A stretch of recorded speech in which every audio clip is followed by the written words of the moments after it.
Hello and good evening.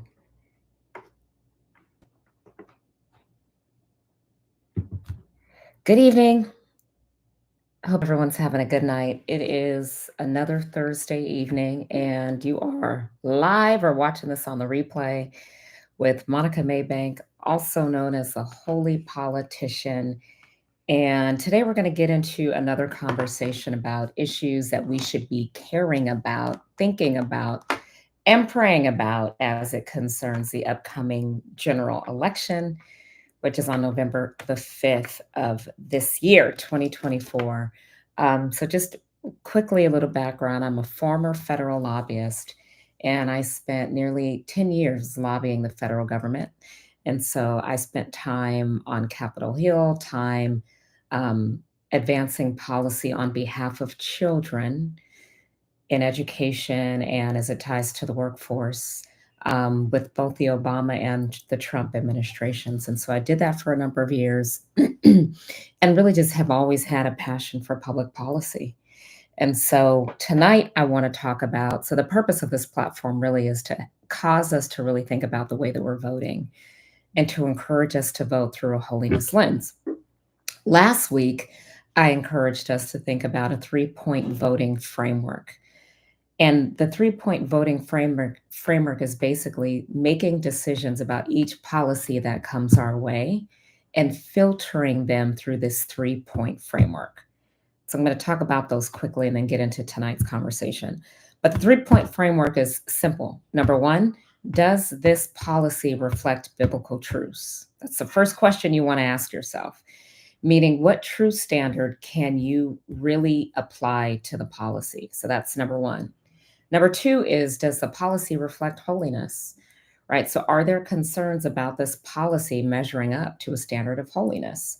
And as believers and as Christians and as sons and daughters of the Most High, we need to understand and pray about, well, what does holiness look like? And the Bible gives plenty of documentation, i.e., scriptures, guidance about what holiness looks like in the life of a believer. Number three, then the third thing that you need to be thinking about as you are casting your ballot and voting on different policy issues this year is, am I voting for the policy or am I voting for the personality?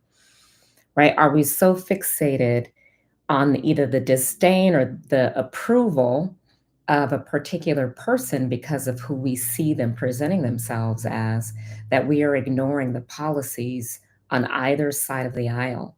We have to get away from the politics of picking the person you like or voting against the person that you dislike just for the purpose of how our democracy should function and how we should govern. We should always be prioritizing policy over personality, and you'll hear me say that ad nauseum. I'll never ever stop saying that. And so tonight, though, what I want to talk about is an issue that really is, it baffles me still that this is even a part of our dialogue. It baffles me that this is even a topic for conversation. But tonight, I want to talk about an issue that I'd argue violates the first two decision points that I just discussed, which is, does the policy reflect biblical truths and does the policy reflect holiness? And that is the issue of gender affirming care. And I can equivocally say that no, the policy does not reflect biblical truths. Policies on gender affirming care that are in support of it does not reflect biblical truths, and neither does it support holiness. And so I want to share just some data and findings on this issue so that you can take it back to your circles of influence, have a conversation about it, whether it's at the dinner table, you might have a conversation about it around the water cooler.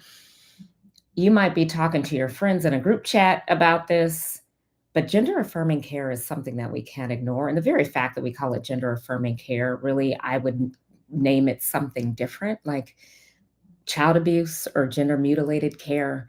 And I'm not saying that to be funny. I'm saying that because that is the reality of what children in particular are experiencing all across the world, really. And a lot of that is because of the leadership that's come out of the United States. And so I'm going to just lay out a few data points and then talk about what this looks like kind of on the macro level in the United States. But data from 2022 show that approximately 1.6 million people 13 and over, or 0.6% of the population in the United States, identify as transgender. And this is according to data from the Williams Institute at UCLA, and this is their School of Law that provided these data. And even though 0.6% of all of Americans 13 and over identify as being transgender, of that number, 1.4% of youth between the ages of 13 to 17 identify as being transgender, and that's about 300,000 youth. In 2017, only 0.7%, or 150,000 young people between the ages of 13 to 17 identified as transgender. So if in 2022 we had 300,000 youth, and in 2017 we had 150,000 youth, then in 5 years, how much has that number grown? That number has doubled in 5 years. So in 5 years, according to these data out of the UCLA School of Law, and you always need to check your data sources because those numbers can be deflated or they could be inflated, right?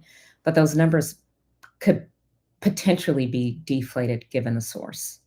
But in 5 years, the number of young people, children, which could be the age of your children or the age of your grandchildren, that number has doubled within 5 years. And so that should concern everyone, right? People who identify as transgender are younger on average than the US population. And so 1 in 5 people who identify as transgender are between the ages of 13 to 17. So just let that sink in. That number has doubled. And 1 in 5, so 20% out of all the people that fit into this category are minors. They're young people, right? And so then, with that information in mind, how do we kind of reconcile that with the way that we might be casting ballots around various policy issues that will show up on our ballots in November? Right? What are those policy issues that are near and dear to our hearts because they're affecting us and they're affecting our household? And so, again, this should cause alarm for everybody because this phenomenon of being transgender has not been fully vetted, fully studied, fully understood. And yet, we are allowing and permitting there to be life changing, consequential, detrimental outcomes because we're allowing children to participate in this. And so let's talk about some of the harm, right? So, a report from the Manhattan Institute that came out last week shows that gender affirming mastectomies for patients under 18 are more common than we thought before, right? So, while there's cross sex surgeries, which maybe some of you have heard of these, even though those are rare for young people, mastectomies are not rare, right? And mastectomies are also known as top surgery. So you might hear that language used. And so they're widely available, which is what we're discovering to minors.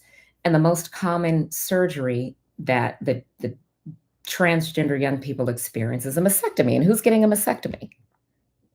Young girls are getting these procedures, right? And so around anywhere, according to reports, this Manhattan Institute report revealed that 5,000 to 6,000 biological girls experience some kind of gender affirming double mastectomy in the United States from 2017 to 2023. Now, if you're not pissed off yet, your spirit should be angry and screaming and crying out with the reality that 5,000 to they could have said 5 to 10 biological girls had a double mastectomy because it was considered gender affirming care. And that would have made me upset. But this number is anywhere between 5,000 to 6,000. And of course, we don't really know the true numbers because who's truly holding people accountable for gathering these data, right? So at least 50 of those 5,000 to 6,000 girls who had a double mastectomy were younger than 12. Now, could you imagine this? Could you imagine your little girl or your niece experiencing the removal of her breasts, which at that point, maybe they're so small that maybe they think it's non-consequential.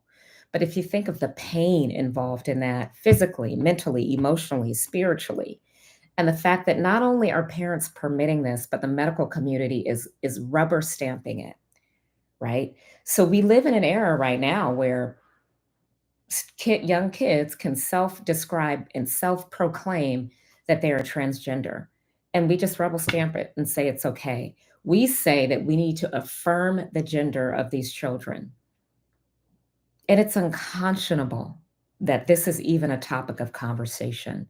But because it is, we need to present you with the facts so that when it comes time for you to vote in your primary within your state, when it comes to on issues related to, for example, what gets taught in the public education system.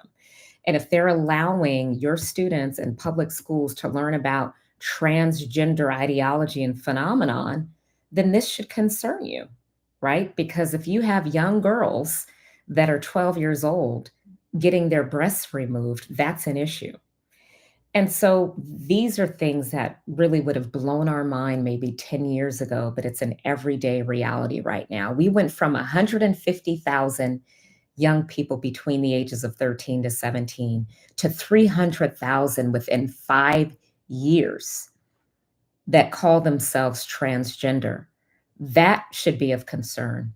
And so there's some news that broke just last week that shows that the American Society of Plastic Surgeons, which is an organization that represents most of board certified plastic surgeons in the United States, they recently became the first major medical association to break from the consensus over gender affirming care for minors. Now, this is a big deal because you've got the American Psychological Association, you've got the Academy of Pediatrics, you've got all these other large medical associations, really whose people should be sued for malpractice, for permitting things like puberty blockers and cross-sex hormones from happening to minors. But this is the first major medical association that is breaking ranks. And that's not easy to do in today's times because it's unpopular to go against the tide, right? And so there are lots of critics that argue that, this consensus to permit gender affirming care, it's enforced through the suppression of alternative views. And we know this to be true because people are afraid to be whistleblowers. People are afraid to speak out. People are afraid to say what is wrong and what is right in 2024 in the United States of America. And this is not something that should any longer be tolerated. We should be absolutely livid over what's happening to children because we're permitting adults who should be trustworthy, caring, and protective. God has given us a responsibility to cover his children, but we are abdicating our responsibility as protectors. And if you don't say anything about it, then you're complicit. If you are voting for policies that support this, or if you're not voting against policies that support this, then you're complicit. That's why it's imperative for us to do our due diligence because oftentimes these policies are just rolled in with the candidate, right? Or they're rolled in with a piece of legislation and you don't know that they snuck in some kind of gender affirming clause or supplemental bill in with that piece of legislation because we're not doing our due diligence or because we're not getting the right information from our sources. And so there are very clear distinctions on this issue between the Democratic and the Republican Party. Republicans say in their 2024 platform, you can find it on GOP.gov, but they explicitly say, and this is the beginning of their quote, we will keep men out of women's sports. We will ban taxpayer funding for sex change surgeries and stop taxpayer funded schools from promoting gender transition. We will reverse Biden's radical rewrite of Title IX education regulations, which in there, if you missed the news on that, that includes allowing essentially men who now want to be women or girls to share locker rooms, to participate in women's sports. It's underlying that. And they also go on to say they want to restore protections for women and girls. And so that's what you can find in the Republican Party platform. Again, it's important that you read these party platforms. In the Democratic Party platform, which you can find by going to democrats.org, this is their language. So the Justice Department has taken action to push back against extreme and un-American laws targeting transgender youth and their families. It's interesting that they call that extreme and un-American, that we want to push against gender affirming care and this essentially demonic phenomenon of transgender and gender affirming care. They go on to say that transgender youth, their parents, and their doctors should have the right to make personal medical decisions without government interference or facing jail time or investigations by Child Protective Services. And so these are two clearly distinct philosophies on the issue of transgender youth, on gender affirming care, on what this should look like in schools, on what this looks like in the medical community. Now, it doesn't take a whole lot to go onto these party platforms and make your own deduction based on what's happening. It's in fine print. All you got to do is read it.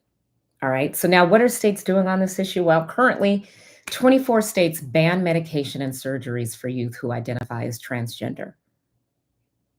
How many states are in America? So, less than half have an explicit ban. Now, that's troubling in and of itself, right? So, 24 states ban medication and surgery for youth. 6 states go as far as to make it a felony crime to permit minors, children, to receive medication and surgery. Those double mastectomies are a felony in North Dakota, Idaho, Oklahoma, Alabama, South Carolina, and Florida. There are 16 states plus DC that have what is referred to as a shield law. So, what is a shield law? We'll use deductive reasoning. They are protecting violators and offenders of child mutilation from getting prosecuted.